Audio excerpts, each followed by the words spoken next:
Okay, everyone, welcome to our another episode of Embedded Rust class. And sorry that we are 11 minutes late, and it was due to some time constraint and a bit of technical issue from my end. Sorry about that, and hope you guys enjoy the rest of this class.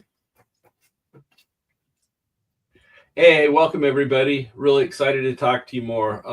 Today's topic is uh, continues our exploration of how embedded works with interrupts, and interrupts are one of the most interesting pieces, I think, of what goes on an embedded controller.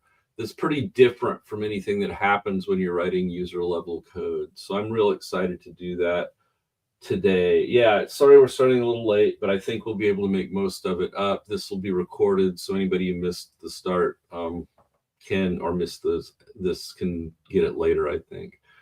So yeah, let's talk a little bit about interrupts and what they are and how they work and why you would want to have those things. Let's see here. How does my setup work? There we go. So we're going to be working primarily today from, oops. So let's look at the core satellite. Actually, we're going to be we're down to this to interrupts, and we're going to be working primarily from chapter 15 of the Rust Embedded Discovery book. Um, the next class will be sort of a wrap up class where we put together a working game on the microbit based on what we've learned. It will also review very, very briefly a bunch of topics that we didn't have time to cover and talk about some next steps you can take in your Rust embedded journey. We'll have one more class planned for next Monday in which we do just Q&A. So start thinking now about the things you might want help with, the things you might want, questions you might want answered, and I'll be there on Monday to deal with those. So we're getting down toward the end today. But let's get interrupts figured out. So, in chapter 15, we have a bunch of code. I'm going to go grab that chapter here from the Rust Embedded book and put it up on the screen.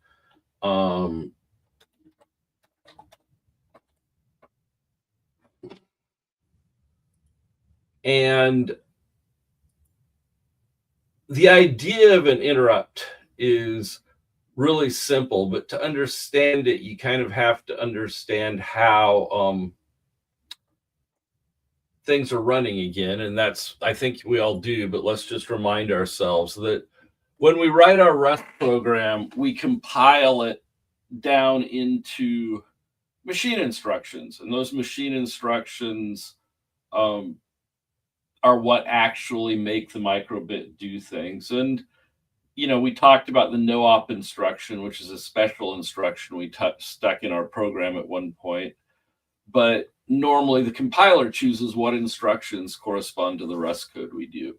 So that's great. And we're running along doing stuff, running our little programs. But in the meantime, things are happening, right? Things are happening in the peripherals of them on the microcontroller, the serial port and the timers and all that stuff are chugging along doing their jobs. And also off the chip, the whatever we've got hooked up to it is chugging along doing its job. And at some point, that thing that's chugging along wants to get the CPU's attention. And our microcontroller, our NRF52833, has a mechanism for doing that. It has wires externally and it has wires internally called interrupt wires. And when something wants to get the attention of the microcontroller, it can change the voltage on an interrupt wire. And in response, the microcontroller will literally stop running your main program. It will just put it to sleep. It will will save enough information so that it can restart it again later. And then it will jump into a piece of code you've also supplied called an interrupt handler. And the idea of the interrupt handler is to deal with whatever attention the thing that's signaling an interrupt needs, right? If the serial port says, yeah, you need to read a character, it might set an interrupt, and your interrupt handler for serial port interrupts could go get that character and put it wherever your main program can find it. And then when the interrupt handler's done, which usually should be very quickly, then you return from the interrupt and your main program just keeps going again as though the interrupt had never happened. So that's a weird mechanism. There should be a diagram, I think, in here somewhere. If there isn't, we will do it. We start with a code example. So here's an example of an interrupt. Let's just look at the example code. Remember earlier, like last class, I think we showed how you could read the button state for button A and button B on our microcontroller. Well, here we're going to actually not have the main program loop and wait. We're going to have an interrupt handler here that handles GPIO interrupts through the so-called GPIO tasks and events peripheral, the GPIO TE. And when it's interrupted, then the interrupt handler will print ouch and then panic. It will crash. And that's a thing that it can do. That isn't the normal kind of thing the interrupt handler will do, and we'll talk more about that later, but it is the thing that this interrupt handler does. So let's talk a little bit about how this is set up. First of all, I need to declare this function to be an interrupt function. And I do that by saying this, and the name of the function has to be the name of the interrupt that's being handled. So in this case, the function has to be called capital GPIO-TE or it won't work. But other than that, it's a normal function. It returns and everything if it doesn't panic. And just you can put whatever code you want in here, basically. Meanwhile, down in the main program, I have to set up for the interrupt. We do just what we did before. We get the board's peripherals. We get the button A pin as a peripheral and turn it into a floating input so that we can read it. But we're never going to read it from the main program. We just need it because we're going to set up an interrupt that fires when that button is pushed. So we get a new instance of the GPIO tasks and events peripheral, and we get a channel on that peripheral. It turns out that the GPIO pins, you don't want to interrupt whenever any GPIO pin goes. So in this case, we're going to interrupt only when our specific GPIO pin changes state. So when the button goes from high to low, that's this high to low down here, we're going to, when input pin button A goes from high to low, well, then we will get interrupted. That's what we're telling the GPIO-TE to do, is to interrupt us anytime button A goes from high to low. So that's our interrupt that we're setting up. And then we reset the events. So interrupt handling architecture on ARM, and especially on the NRF, is complicated. Technically, when you get an interrupt, you generate actually an interrupt event inside the chip. And that's what causes the interrupt handler to be called. But you don't want to leave that going. You want to make sure that when we start the program, the button hasn't already been pushed and got a pin down event or something like that. And so we just reset the events. Next thing we have to do is set up the interrupt controller. This thing, the NVIC, is the nested vectored interrupt controller, which is a terrible name, but it's basically the part inside the ARM that makes interrupts work. And it's sort of a peripheral of its own. And so we have to tell that, yeah, we're going to allow these interrupts from the GPIO-TE.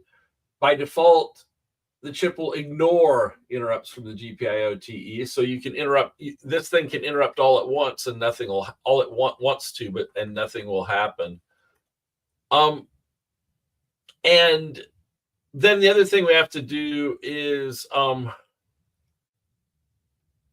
get rid of any pending interrupts that were already there. We don't want to, there again, if there was already an interrupt from the GPIO-TE.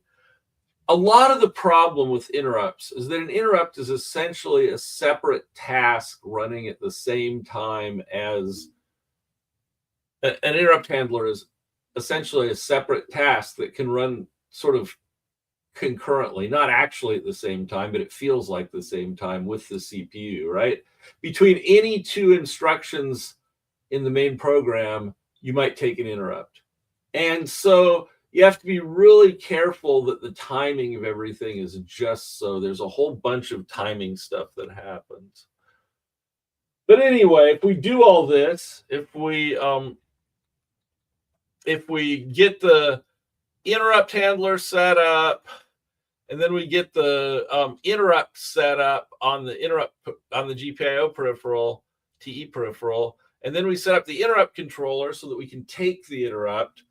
Then we can just sit down here running the wait for interrupt instruction.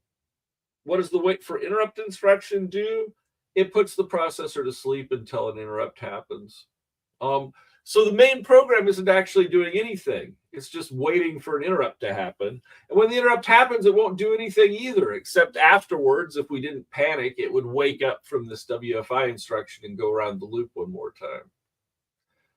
So all this is a lot of complicated, fancy machinery. But the end result of all this machinery is when we push the A button, this will happen. And the main program doesn't even need to know that it had happened. Let's prove that to ourselves. Let's actually push the A button and watch the thing happen. So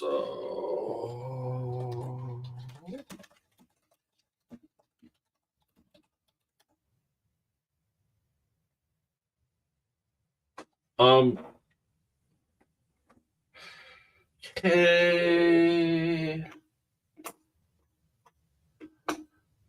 Let's see if I can get the setup set up here. Go to this one. And so now I'm going to run this. Oh, I'm going to turn on the chip, the microbit, which I forgot to do. You can see its little light come on. And then I'm going to run this. And it's sitting here waiting. Right now it's stuck in that wait for interrupt instruction in the main program. It's saying, yeah, let me know when an interrupt happens, but no interrupt is happening. Let me push this button. Oh, look at that. It panicked. It says ouch and panics, which is exactly what we thought it would do. And of course, now we're in the panic handler and further pushes of the button won't do anything. Our program has crashed real thoroughly now. So it works. We can actually take an interrupt. This isn't a very useful example, but it does show. Oh, what is the degrade function on button A? Sorry, I missed your question. What it does is, remember, we've seen this before, but it's really easy to forget and it's really confusing. Let's look at that for a minute. Oops, not this one. Remember, each pin on the chip, according to Rust, has its own type. The type of button A is not pin. It's port 0, pin 21 or something like that. I don't remember what it is. Port 0, pin something or other. But the thing that sets the input pin for the interrupt needs to be able to accept arbitrary pins. And so it degrades the pin type down to a type that is just generic pin. So this just converts a specific pin to a generic pin. And the bad news is that's really the wrong interface. What should happen is input pin should take any pin that obeys the trait that it can be used as a, as an input, but that's kind of all of them on the GPIO. So we do it this way. Yeah, that's the answer to that question. It's a great question. Absolutely. So now we can crash when a button's pushed. Woohoo! Let's talk a little bit about why that's what we do, is crash when a button's pushed. Yeah, I should say some of the stuff that we say in the chapter, though. If you mark a function as an interrupt, the compiler will check that the function takes no arguments and returns unit, returns no value. That's because when the interrupt happens, the CPU has no arguments to give to the interrupt handler.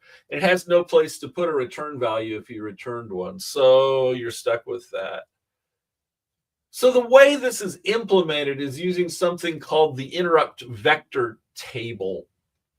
So there's some locations in memory that correspond to the addresses of functions that should be run as interrupt handlers. So for each possible interrupt, I think there's 20 or 30 of them on the NRF. There's an entry in a table that says run this code when the interrupt handler happens. So the compiler is going to arrange that when you load your program, the interrupt vector table will be set up to call your interrupt when it happens. And this is wrong and needs to be corrected. It doesn't actually compile to finish by using a return from interrupt instruction, but it does do a special kind of return because it knows it's returning from an interrupt. And because of that, you can't call this function, this GPIOTE function, from your normal code. It can only be called by the chip and as an interrupt handler.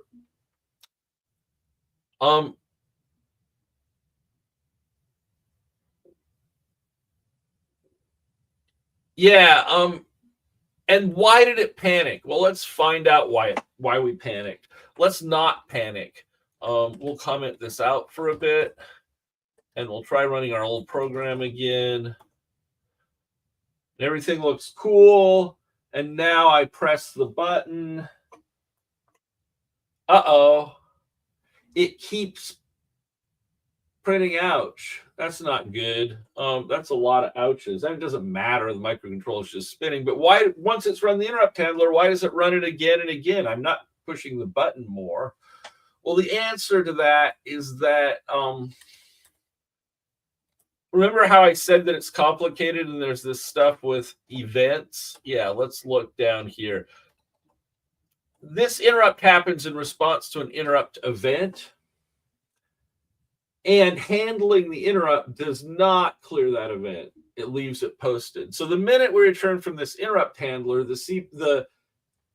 NVIC, the nested vectored interrupt controller, says, oh, look, there's still an interrupt pending for a GPIO pin, and it runs our interrupt handler again.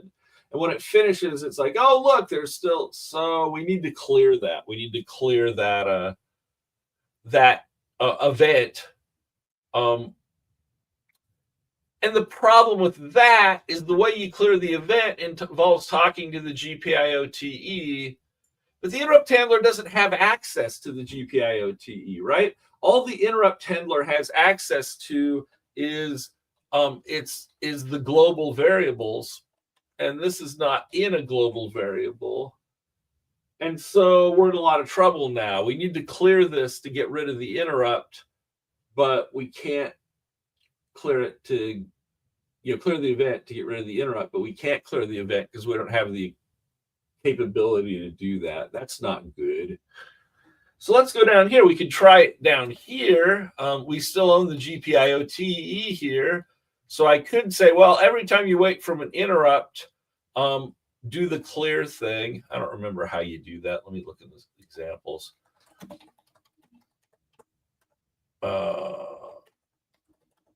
No, it isn't called clear. Reset. I don't remember. There we go. Reset events. That's what I wanted to do. I can call channel.reset events. Oh, yeah, it's up here. Down here, remember, this is the thing that clears the events. We want to clear those events again, which means we need to have access to the channel. And when I do that, maybe that'll solve our problem, but probably not. Let's see what happens here. I push the button now. It says out. Oh, the problem is exactly what I said, right? This is too late. Before the ASM, the wait for interrupt instruction can even finish, the interrupt happens again and we're stuck again. So that's bad.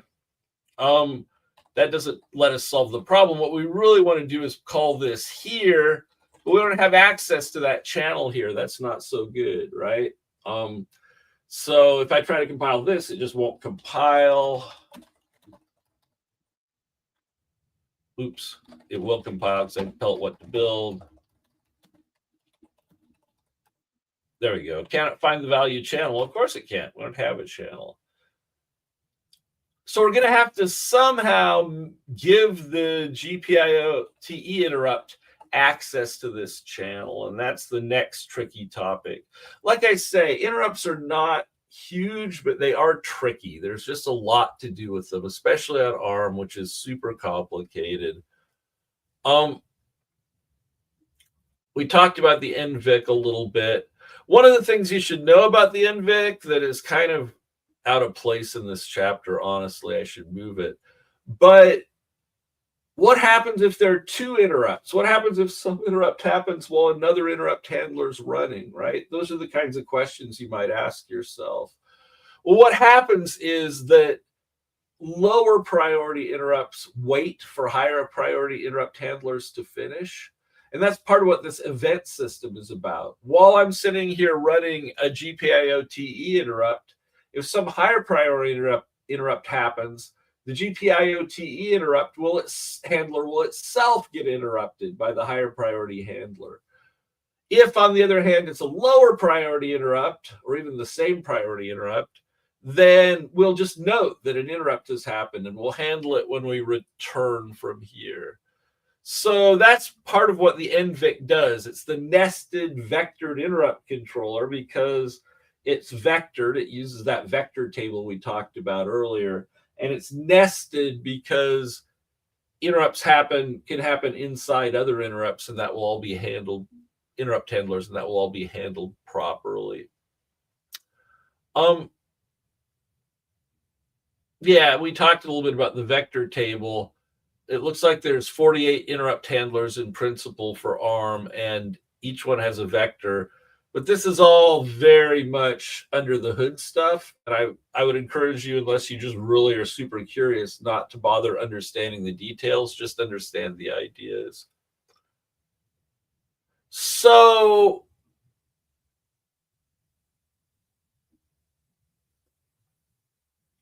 the problem is that we can put the channel or the whole GPIO-TE or something in a global variable. The main program can do that. And then the interrupt handler could access it through that global variable. The problem with that is that if I'm in the middle in my main program of doing something with the channel or the GPIO-TE, and then the interrupt handler runs, it might catch you in an unsafe state. Remember, between any two instructions in the main program, an interrupt can happen. And that's a real problem. So we want to solve that problem by not letting that happen. And Rust is a safe language. So if we want to write safe code, we have to guarantee that that won't happen. And that's a real problem. Let's talk a little bit about that. This part about sharing data with standard threads doesn't matter because it's not what we actually do. But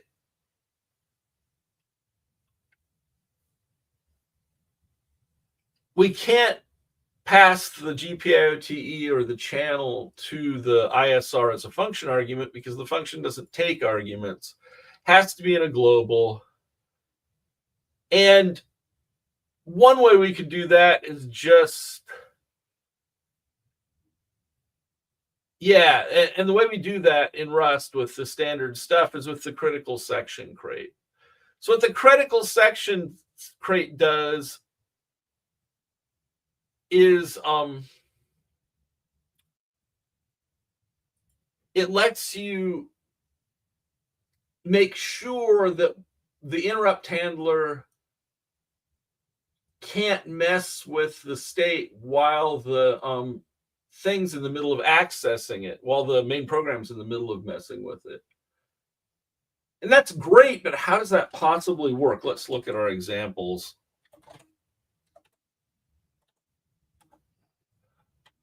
Here we're using the critical section mutex, a mutual exclusion thing.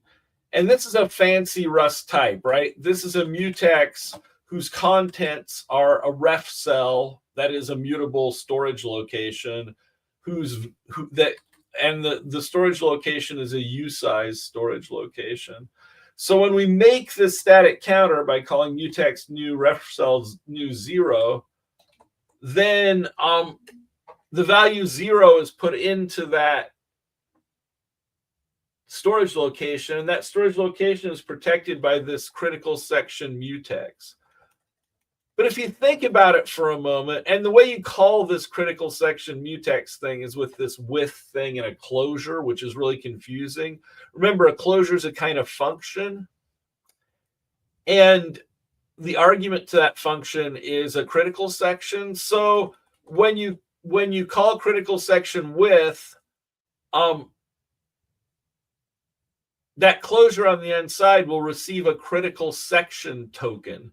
And that critical section token allows you to borrow the counter mutably. And so now I've got a mutable reference, I can use the counter mutably like this, because it's safe to do that, because I know that when we get in here, the main program isn't messing with the counter.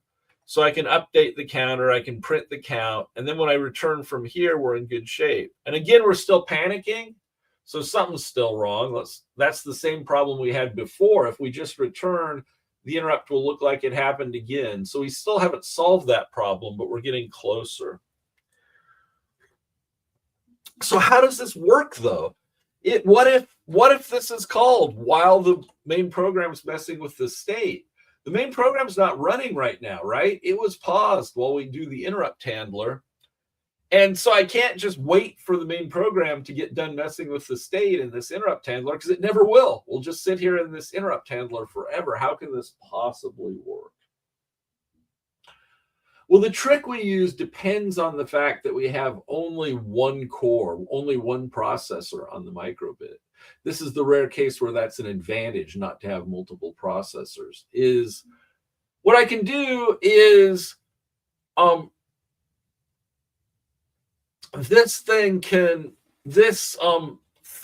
this critical section width down here somewhere, I guess it isn't even down here yet, could literally mask interrupts. That is, you can tell the interrupt controller, look, don't take any interrupts while we're inside this critical section. And so if I call critical section width from the main program, then there are no interrupts until I get out of the critical section. And so I can finish whatever I'm doing with the state. And now up here, when the interrupt handler calls critical section width, it's guaranteed to just succeed, right? Because unless you screwed up some horrible way unsafely, it's guaranteed to just succeed, because you couldn't be in a critical section in the main program, because if you were in a critical section of the main program, then this interrupt handler could never have been run. So it's all safe, but it's also a huge mess of complicated, weird code.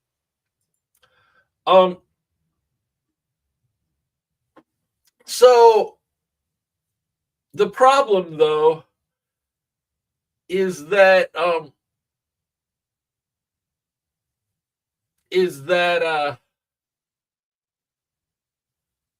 what we want to do is actually, remember, we still need to do this. We still don't want to panic here. We want to clear the interrupt and go on, right? And to do that, we need another global variable. We got our global counter, but we also need a global that holds the GPIO-TE so that we can actually clear the interrupt. So let's take a look at that. We're going to make a couple changes here. Let's look at count.rs.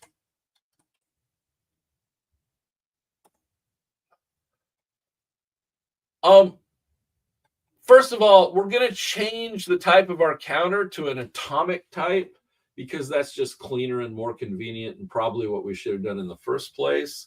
This is a type that you can guarantee that things won't mess with it because the CPU itself runs the instructions without letting anything interrupt them. And so the counter is going to be an atomic counter now, an atomic U size. But also, we're going to use a mutable lock, a mutex essentially, to protect the GPIO-TE. Now, the difference here is that when I set this static up, I don't have the GPIO-TE to store in there initially. That's going to have to at runtime. And that's why we use lockmute. Lockmute lets this thing not contain anything. It just is sitting there being a storage location that could hold a GPIO-TE. And so we've got these set up. And then down in the main program, we have a little extra to do. This GPIO-TE peripheral value has to be, initialized right here with the GPIO-TE we're actually using. And so we do that. And now we're in good shape. We can wait for a button interrupt just like we did before. And when the button interrupt happens, we get our channel that we used of the GPIO-TE. We reset its events here, and then we can return and it won't interrupt again. That was a lot. And I would really encourage you, if you were confused by the last 30, 40 minutes, don't get discouraged. Go back through the book after class and work through all of this again. It's all very carefully written down. And when you get confused, get on the Rust Africa Embedded channel on the Rust Edu Zulip. And when you're on there, ask me a question. I'm absolutely happy to work through this with you. This is the hardest material by far we've done so far. There's a lot of concepts coming very fast. So please treat today as just an overview of all the things that you have to do with interrupts. And please understand it'll take you a while to get the details. It took me a while to get the details. I don't know why it wouldn't take you. So having said all that, let's see if all this machinery we've bolted together actually works. I'll bet it will. So let's switch views again. Nope, wrong one. Oh, right. I also need to fix that.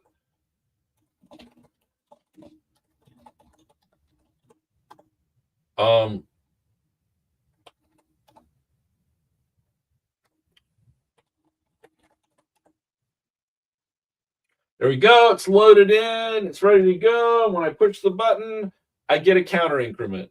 When I push the button again, I get a counter increment. That weird timing thing is just a thing ProbeRS does. Don't worry about it. Now, here's the problem. If I push this a bunch of times, it may or may not work right. This one looks like it's flawless. This button is actually good. One of the things I'm going to do to probably make the problem show up a little bit that we still have, which is going to be a surprising problem, is I'm going to comment out this ouch. Oops.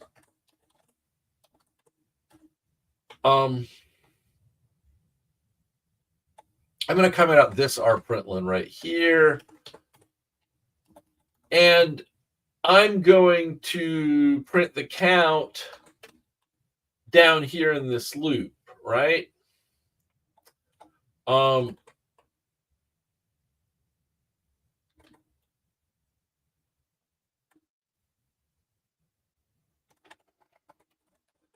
then part of the reason I'm going to do that is that you really shouldn't be printing in interrupt handlers. Not because it doesn't work, it obviously does, but because it takes a really long time to print a message out through the debugging apparatus to ProbRS, and you want interrupt handlers to run as short as possible because you want your program timings and stuff not to be messed up by an interrupt handler that's sitting there chugging. You want a predictable short amount of time between every instruction. And so this is better practice anyway, but I suspect it will also expose one or two problems with our whole thing still. Let's give it a try. Whoops. Oh, there's that.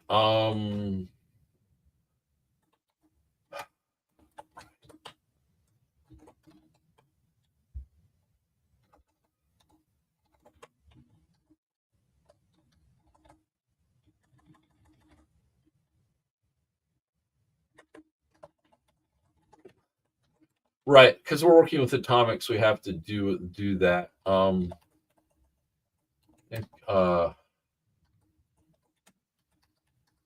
think we need release ordering. This ordering thing is mysterious, and what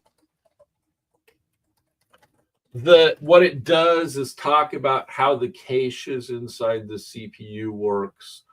That's a whole topic. There's a book I should link in the course materials that's Marabosa's book on this stuff. But for now, let's just say this should probably work as the right ordering. Okay, let's try it now.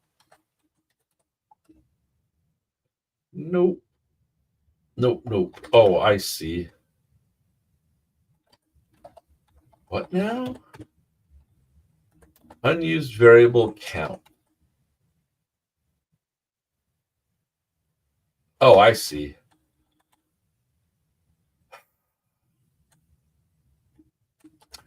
Sorry, I should have thought this out better. There we go. Let's try that instead. Whoops.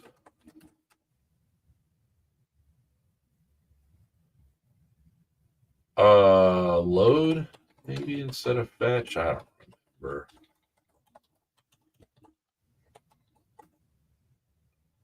And not add.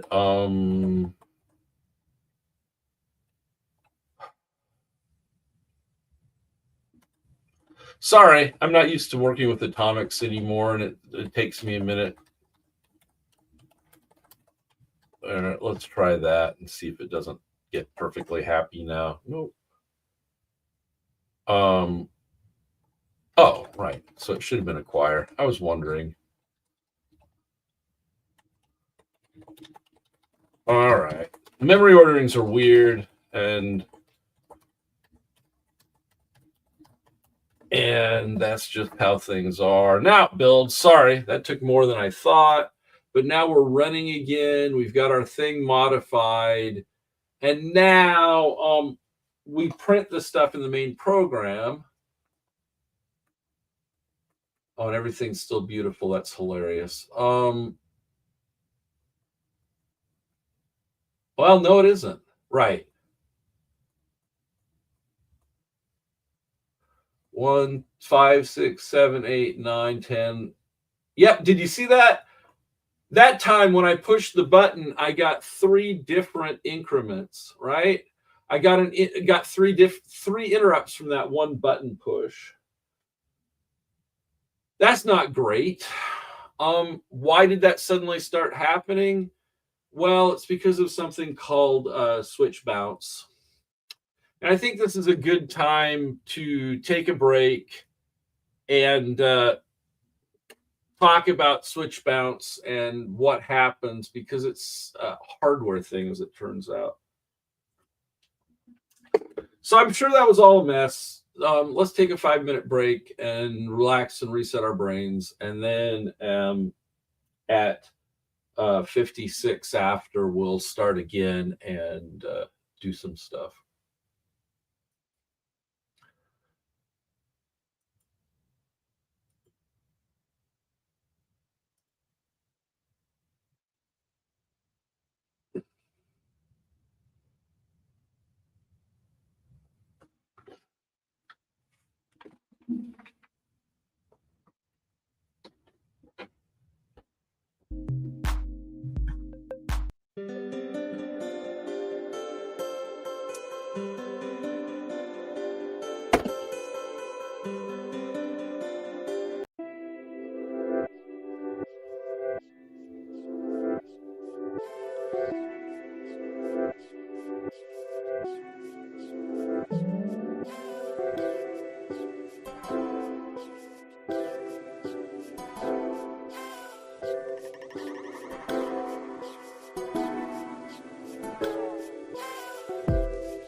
There we go.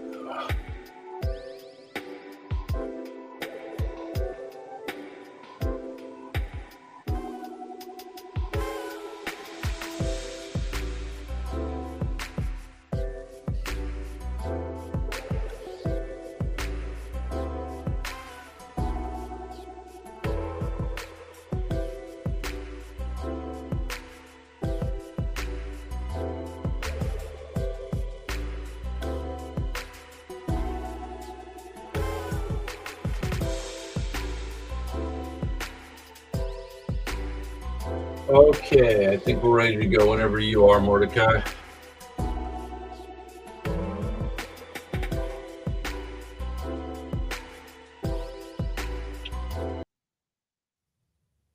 Hey, welcome back.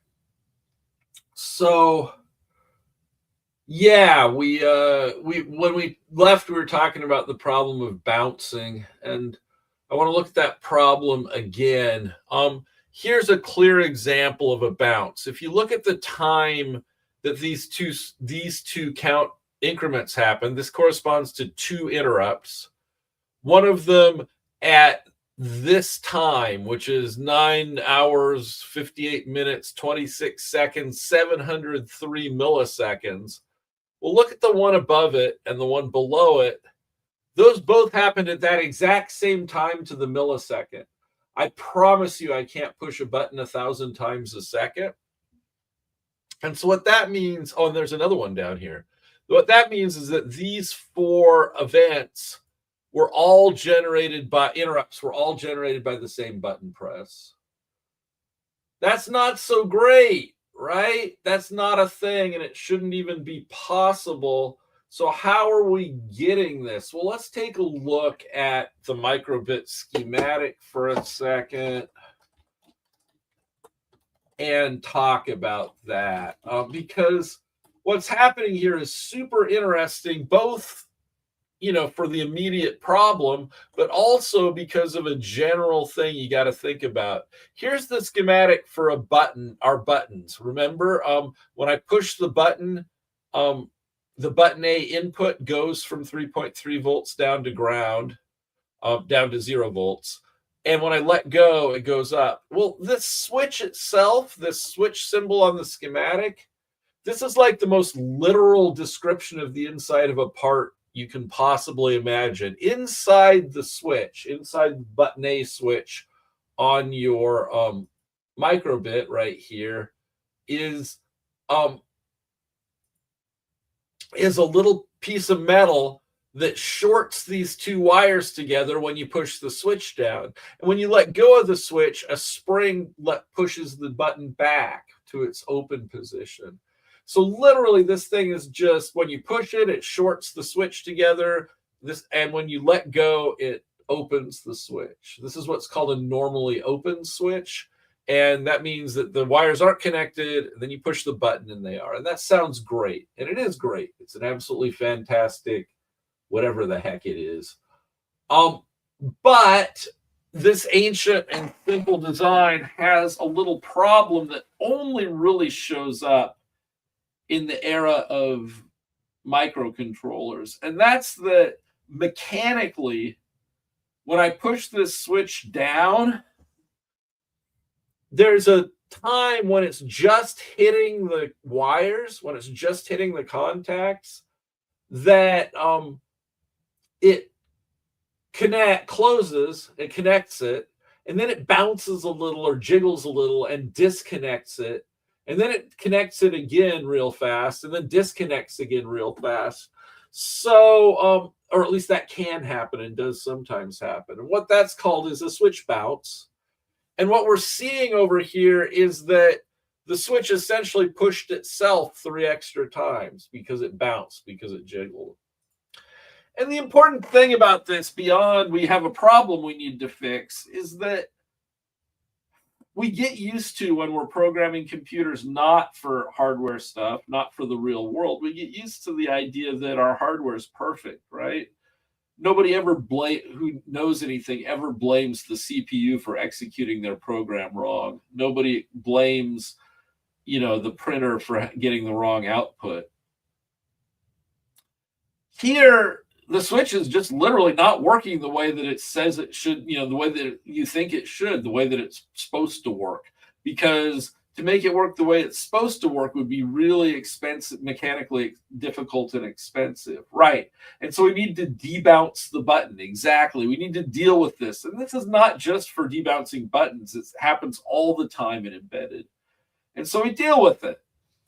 There's a lot of ways to deal with this button bounce. Some of them involve adding extra hardware, but we're not going to do any of those because we don't want to change our hardware. The microbit's already working fine mostly. And our button has mostly worked fine. Why has our button mostly worked fine up till now? What's changed? Why did it work fine before I took the println out of the interrupt handler? Well, because the println took up some time, right? What we really want to do is take the first press interrupt we see, and then we want to ignore the button for a while. If we ignore it for a whole millisecond, it looks like, then when we come back, the bouncing will be over and the switch will either be down or up, but either way, we can start paying attention to it again. And so this timing-based button debounce, where we ignore the button for a while after it interrupts, is what we're going to use to take care of this problem with the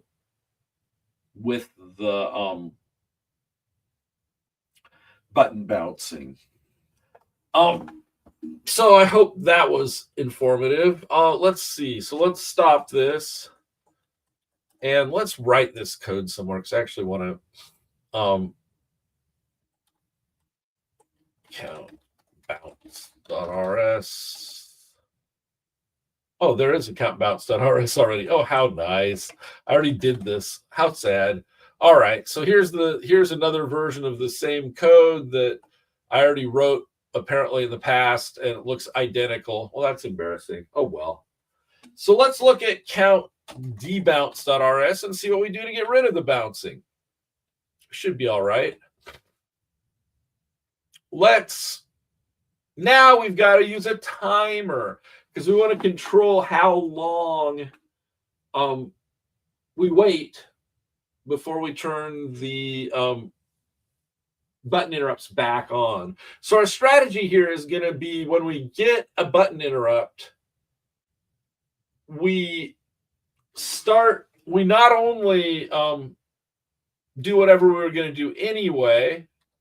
And by the way, this is first of all, we check and see, are we ignoring bounces right now? We don't actually ignore the interrupt here, but we do ignore the bounces. If the debounce timer is still running, then we're just like, nah, never mind. That was a bounce. We will leave it alone.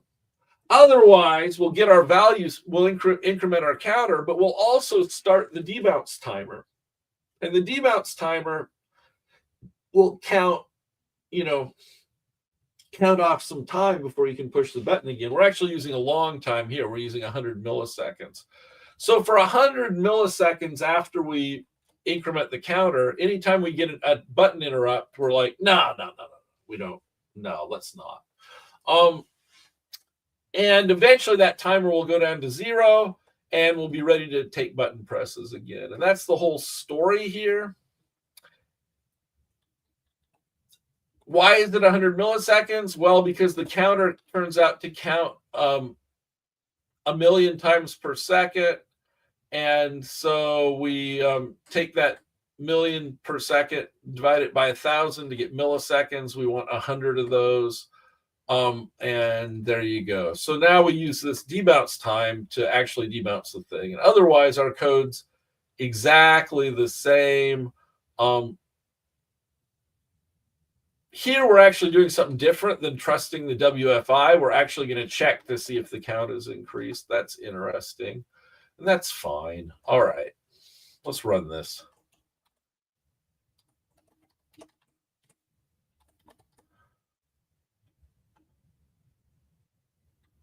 And now when I push the button, here, let me switch to where you can prove, I can prove I'm pushing the button. When I push the button,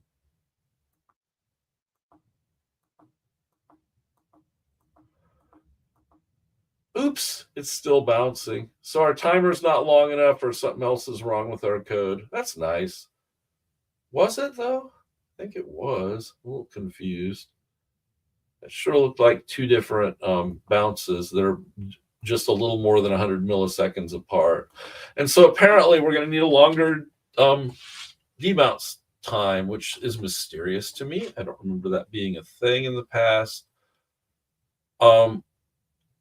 I think we may be getting one on the press and one on the release. So let's do it this way. And see, this is the thing. This is how this stuff works. How this stuff goes is you think you fixed a problem, and then you find out you haven't. So you run experiments to try to understand the problem better. I'm a little bemused. This has always worked before, but it's not working today. What we're going to have to do, I think, is read the state of the pin, and that's not so easy to do once you've given a reference to the pin to this channel. No, I think the reference is transient. So now I should be able to put button A in a global.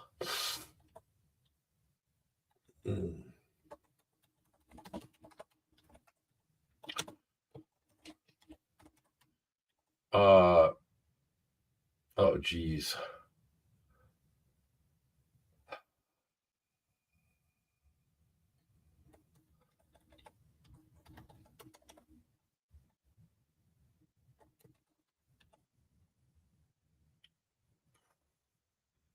Am I going to try to do this now? Sure, why not? It'll be fun.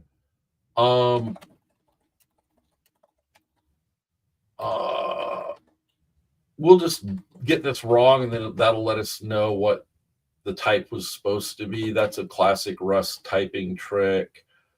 And once we've set up the interrupt on the pin, we're going to actually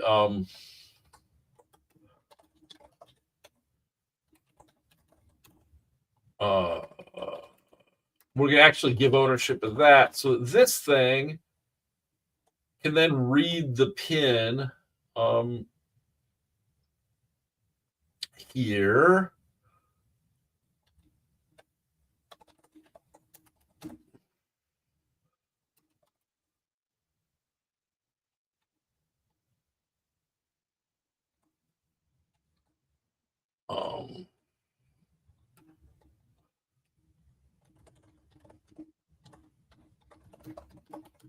Yeah, so we're going to go ahead and do the same thing. That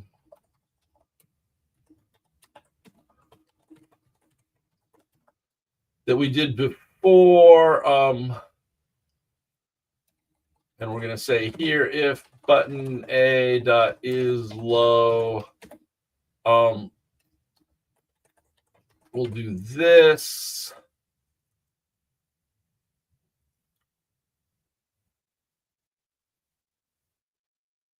And the problem is this may still not fix it, but it's fun anyway, so we'll give it a try. We're going to get some, we need a thing up here to be able to test whether the button's low, just like we did before.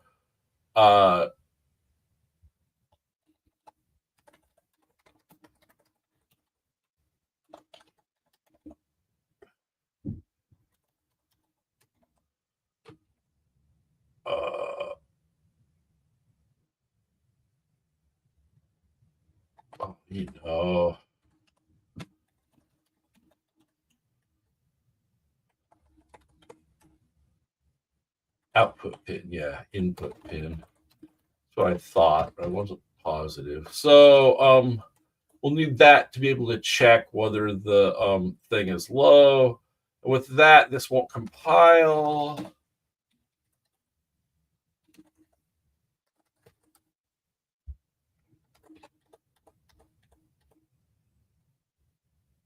Yeah, thanks, Cargo. Oh, it says it's fine. Oh, it's shocking. I don't really quite understand how that could work. Oh, right. There we go. Yeah, it was supposed to not work, and it doesn't. Oh, there's that too. Oh yeah, it's possible that I screwed that up. There we go. Oh.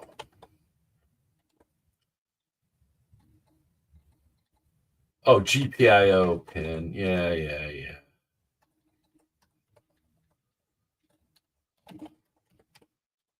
So let's go down here, and that should have been GPIO colon pin, and now we should get the type error we're looking for.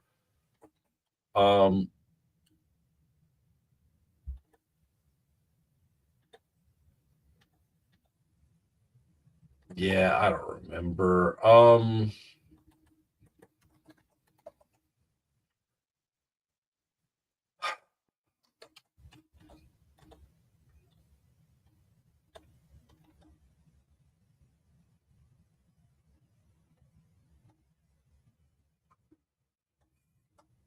Input.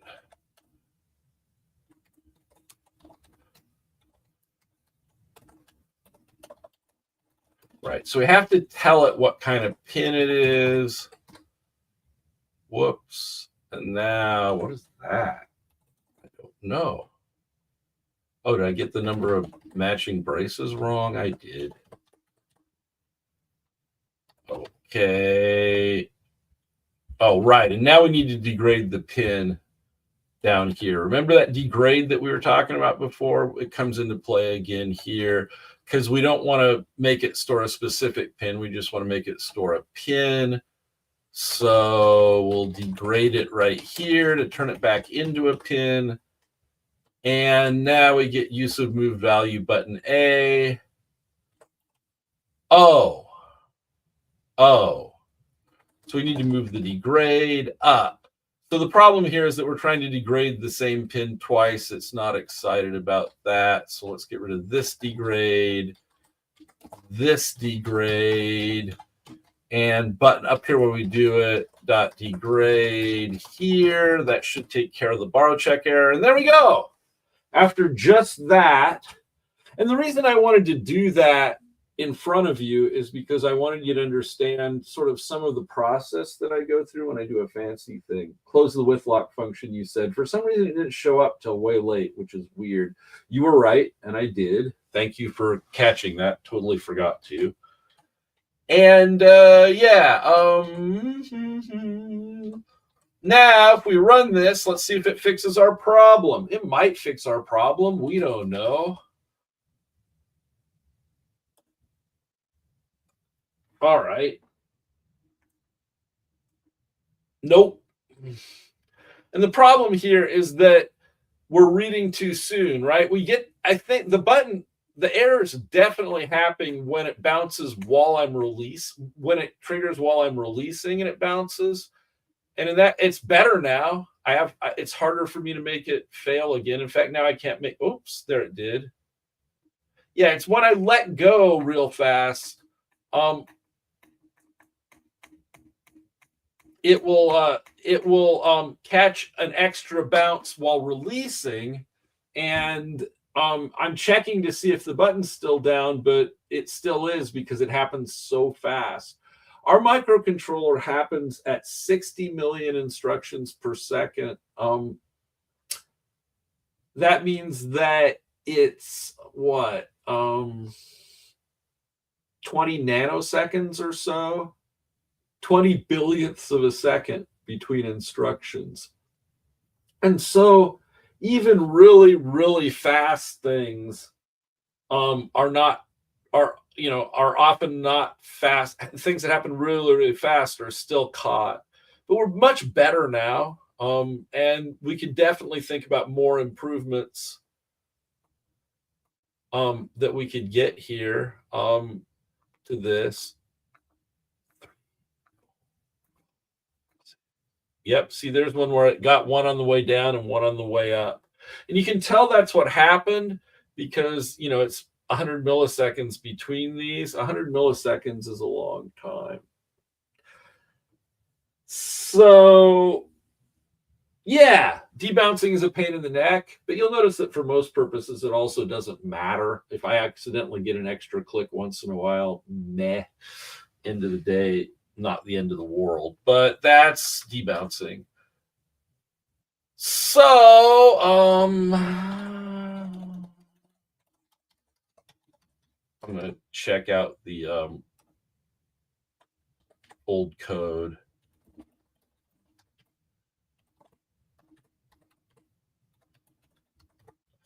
By the way, one of the things that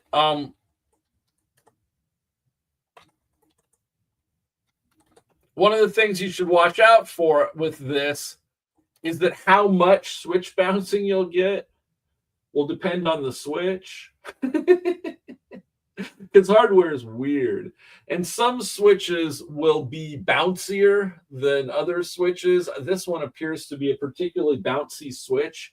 It's probable that if I change to a different microbit, that there's a good chance that the problem would just go away because it isn't quite as bouncy. Hardware's the devil, and it's also super cool. So there we are. So let's see what else we have left in this interrupts chapter of the book. We've certainly gone beyond what's in the book.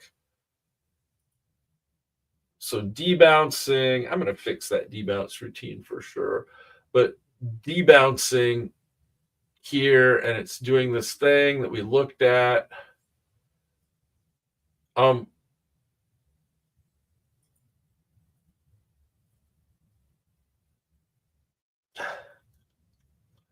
And again, we talked about the fact that unlike no-op for spinning, we're using wait for interrupt because we don't want to spin. We want to put the processor to sleep. That will cause it to use less power, which doesn't matter if you're connected to USB, but does matter if you're powering it off a battery. Yeah. Let's do one last thing. We got 10 minutes, and then we'll call it a day. There's a speaker in the microbit. I love the speaker in the microbit. It's a wonderful actual physical speaker, but it doesn't work as well as you'd hope it would because of the hardware attached to it. We're going to end up looking at the schematic again. So how does a speaker work? Well, when you apply 3.3 volts to this coil here, it pushes the speaker cone up. It pushes a plunger up. And when you take it off, that plunger is pulled back down by a spring or something, by magnetic force. And so when you apply a positive voltage, it pushes air out this port. When you let go of that positive voltage, it sucks air back into this port here. And that pushing and pulling action creates high and low pressure areas in the air. And a sequence of high and low pressure areas as it goes by your ear is sound. That's how sound works. And so by making the speaker pin port plunger go in and out, we can make a sound come out of this speaker. If we do it 220 times per second, if we push this in and out 220 times per second, then we'll get a 220 cycle per second, a 220 hertz tone out there. And that'll be a low A3, it'll be an musical A3. It's a perfectly good note. And we can, we're going to play it for 5 seconds. Why are we just going to play it for 5 seconds? Because remember, every time I turn the microbit on or reset it, it's going to start running its program. And if we leave it playing continuously, then every time you plug in the microbit or reset it, it's going to make that noise until you turn it off. So, yeah, we'd really like it to stop after a bit so that we don't have to listen to it anymore. So let's look at the code here.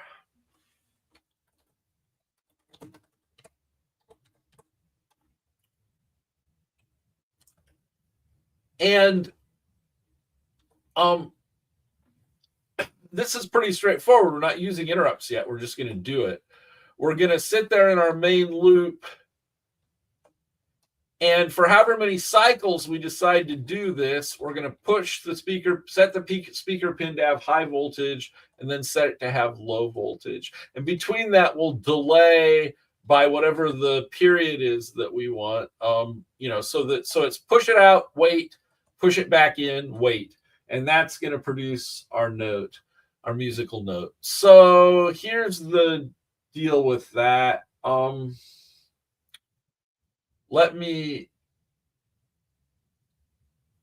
Before I run that, let's look at the schematic some more.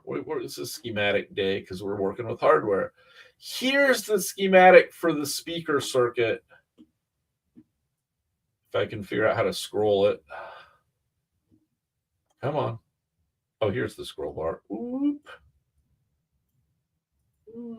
Come on. There we go. Here's the schematic for the speaker circuit on the Microbit 2. Here's the speaker itself, which is, again, this mechanical piece of hardware that sits on the board, and there's the place where you put the voltage, and there's the other place. This stuff all in here is just power for the speaker, essentially. This diode protects the speaker from back EMF. You don't have to care about it. The thing you really care about is this pin labeled speaker runs to this switch right here that turns the speaker on and off. That's the whole story, is that when you put this pin 3.3 volts, the speaker pushes out, and when you put this pin 0 volts, the speaker sucks back. And that is the whole story of the speaker. Sadly, it's, as my recent talk at Russ China talked about, that is the whole story of the speaker, and that's a little bit of a problem. But anyway, that's how it works. So let's run this program and make sure it makes a noise. We'll make sure you can hear the noise somehow. I'll have to think about that. Probably I can get the camera on the webcam, the microphone on the webcam to work. That's what I can probably do. But we'll see if you can hear it first. So let's run this thing and see what it does. Right. Switch to the split view. I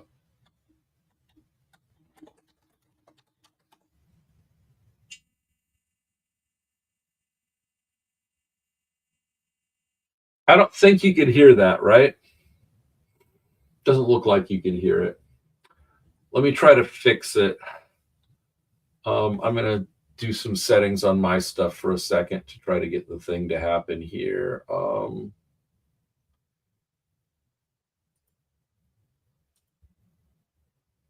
Let me see if I can hook this up to the webcam's microphone. Say, okay.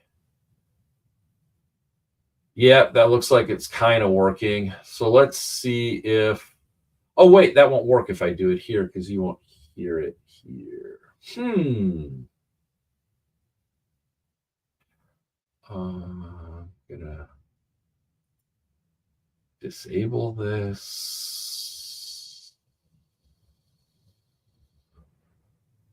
Well, now I've done it. Sorry, I'm gonna have to figure out how to delete this. Sorry, this is hard. Let's see. Want to get rid of that. How am I going to do that? Properties. Let's switch this to some other source.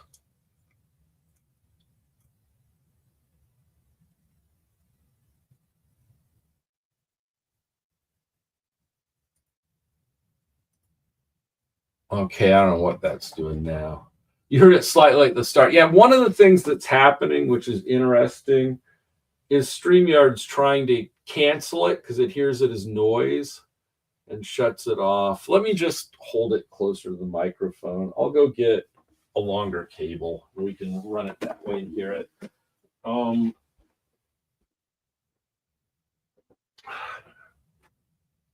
Let's see. I need a long micro USB cable. That looks like a long micro USB cable.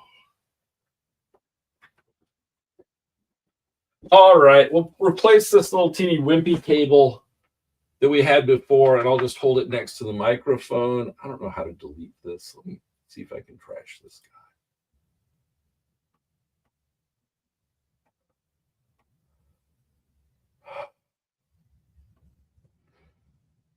No, apparently I can't. Oh, now I've done it.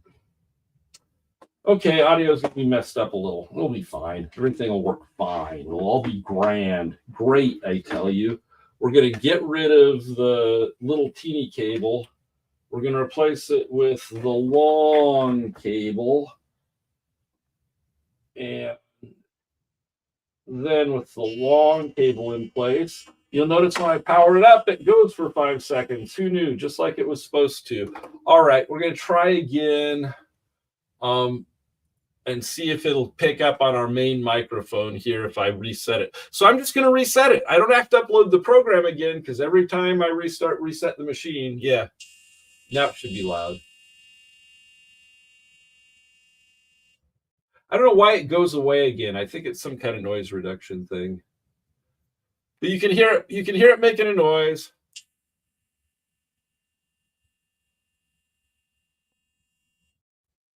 And that noise is what is being produced by our program.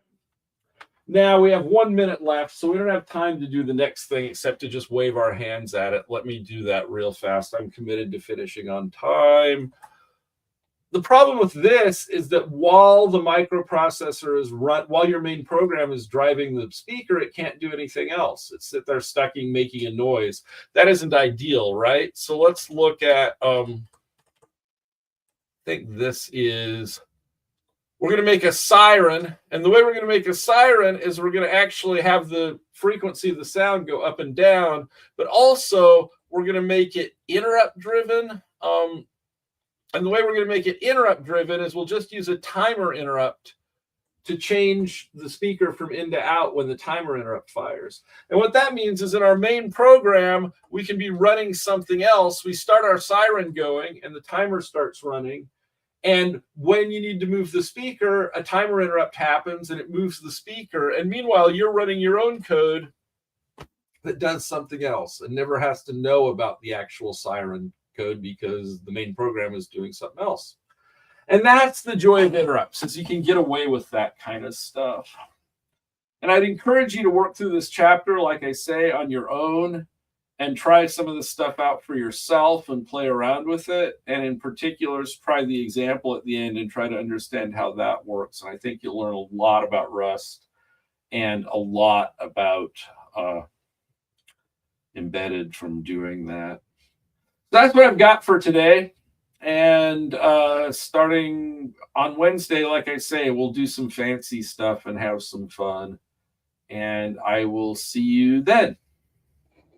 Okay, everyone. Thank you very much for joining in today. And then want to say a big thank you. One last thing is please try to join on the Zulip. So if you have any question, Professor Brad is always there to answer. Check on the GitHub link to follow up and check on other resources. Will be following up using the GitHub link, and you can always follow up. And then the Zulip is always your best friend for any question and any form of interaction. We want to see what you are building. We want to know your issues. We want to be able to solve it with you. So thank you very much, and we can say bye-bye for now. Bye-bye.